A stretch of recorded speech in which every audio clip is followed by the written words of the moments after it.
CM Yogi Adityanath ने ration की दुकानों को लेकर बड़ा ऐलान कर दिया है। मुख्यमंत्री ने कहा कि प्रदेश में राशन की दुकानों को मॉडर्न शॉप के तौर पर बदला जाएगा, जहां से लोग अपनी रोजमर्रा के सामान भी उचित दर पर खरीद सकेंगे।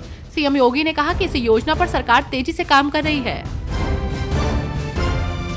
संभल मामले पर बोलते हुए उत्तर प्रदेश के सीएम योगी आदित्यनाथ ने बड़ा बयान दे दिया। एक कार्यक्रम में बोलते हुए सीएम योगी ने कहा कि मैं योगी हूं और हर संप्रदाय और धर्म का सम्मान करता हूं, लेकिन कोई जबरन किसी जगह पर कब्जा करे और किसी की आस्था को खत्म करे, ये स्वीकार्य नहीं है। उन्होंने आगे कहा कि विदेशी आक्रांताओं का गुणगान करना बंद करें, क्योंकि जब संभल जैसी सच्चाई सामने आएगी तो उनमें से कोई भी मुंह दिखाने लायक नहीं रहेगा।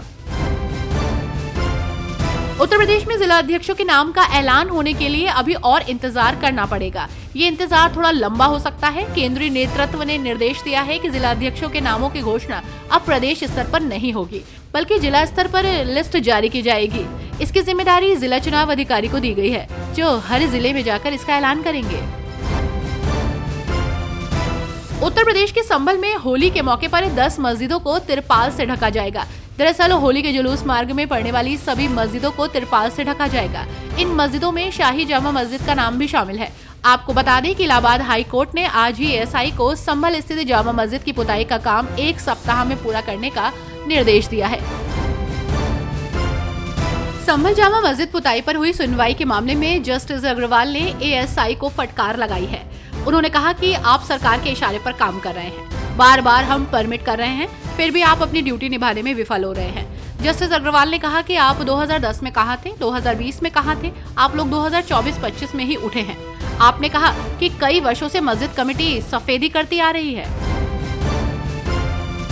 अयोध्या में सभी मस्जिदों के लिए होली के दिन नमाज का समय तय कर दिया गया है। मस्जिद सराय की कमेटी के अध्यक्ष हनीफ ने कहा कि होली के त्योहार को ध्यान में रखते हुए जुम्मे की नमाज के समय में तब्दीली की जा रही है।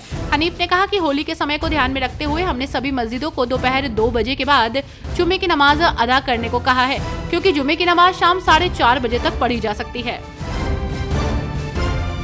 उत्तर प्रदेश की योगी आदित्यनाथ सरकार लगातार डिजिटल यूपी मिशन को लेकर काम कर रही है और इस कड़ी में अब मोटर वाहनों की पंजीयन पुस्तिका चिप युक्त स्मार्ट कार्ड के रूप में जारी की जाएगी। इस फैसले से वाहन स्वामियों को अपने दस्तावेज संभालने में सहूलियत मिलेगी और इस सरकारी कामकाज में पारदर्शिता आएगी।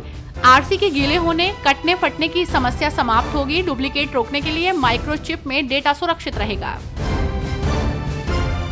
होली के त्योहार को देखते हुए परिवहन विभाग की तरफ से तैयारी पूरी कर ली गई है। इसी के तहत जिले से आने वाले और जाने वाले सभी लोगों के लिए सुविधा उपलब्ध कराने के लिए आजमगढ़ परिक्षेत्र से हर रूट पर 543 बसों का संचालन किया जाएगा, जिससे आने जाने में किसी प्रकार की असुविधा न हो। वहीं लखनऊ, कानपुर, वाराणसी, प्रयागराज और दिल्ली के रूट पर अतिरिक्त बसों का संचालन भी किया जाएगा। कृष्ण नगरी मथुरा में मौजूद दक्षिण भारतीय शैली पर आधारित रंगनाथ मंदिर का विश्व प्रसिद्ध रथ का मेला 17 मार्च से शुरू होने जा रहा है। इस पावन मौके पर भगवान गोदा रंगनाथ रथ में विराजमान होकर भक्तों को दर्शन देंगे। ये परंपरा पिछले 175 वर्षों से निभाई जा रही है। ये दर्शन साल में एक बार मेले के अवसर पर ही होते हैं। इस अवसर पर भगवान गोदा रंगनाथ नगर भ्रमण के लिए निकलते हैं। इस ब्रह्मोत्सव कार्यक्रम में पहले दिन अलग अलग सवारियां निकाली जाएंगी। लगभग 6 सालों की प्रतीक्षा के बाद संगम पर रोपवे परियोजना को लेकर सार्थक पहल हुई है। फाइलों में पड़ी परियोजना को धरातल पर उतारा गया। संगम पर 2.2 किलोमीटर लंबा रोपवे बनाया जाएगा।